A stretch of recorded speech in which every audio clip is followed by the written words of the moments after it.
जीवनाची काही कर्तव्य आहेत, त्याच्यातलं मुख्य कर्तव्य जर कोणतं असत, शास्त्रात सांगितलंय की परमेश्वराची प्राप्ती म्हणजे आत्मसाक्षात्कार, आत्मज्ञानी बनणं, ब्रह्मज्ञानी बनणं आणि समाधानी राहणं.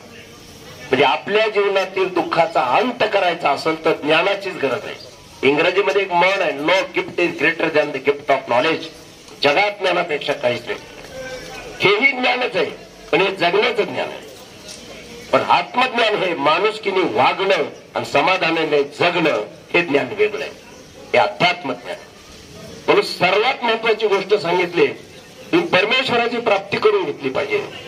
माझे तुकोबराय म्हणतात, परमेश्वराची प्राप्ती झाली रे झाली, चुकलेल्या बाळाला आई नक्कीच केल्याशिवाय राहत नाही.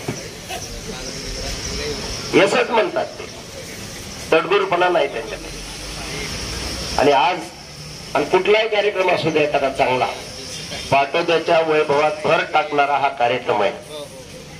ते हॉस्पिटल या ठिकाणी आलंय, सगळ्या बांधवांनी या ठिकाणी मोठ्या आत्मीयतेने हजेरी लावली. ते आमचे बांगर सर सुद्धा आहेत, आमचे राजू लोखंडे महाराज आहेत, भाऊसाहेब सांगळे आहेत, आमचे नगरसेवक बाबूरावजी जाधव आहेत, आदी करून मला काही सर्वांची नावं आठवत नाही. सर्वांच्या बद्दल अंतःकरणात खूप आदर आहे, प्रेम आहे.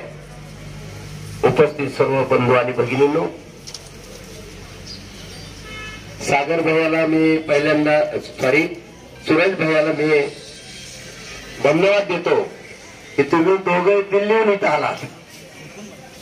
आणि एवढंच आपण लक्षात ठेवायचं की जे डॉक्टर दिल्लीमध्ये प्रॅक्टिस उत्कृष्ट करू शकतात, सेवा चांगली देऊ शकतात, पाठवता तर त्यांच्या खिशात आहे, छोटा पाठवता.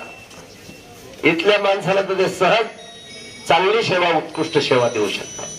कारण सिटीमध्ये राहिलेली माणसं, तिथला केलेला अभ्यास, तिथं दिलेली सेवा, अनेक गोष्टीचा अनुभव असतो. मोठमोठे डॉक्टर्स तिथं उपलब्ध असतात.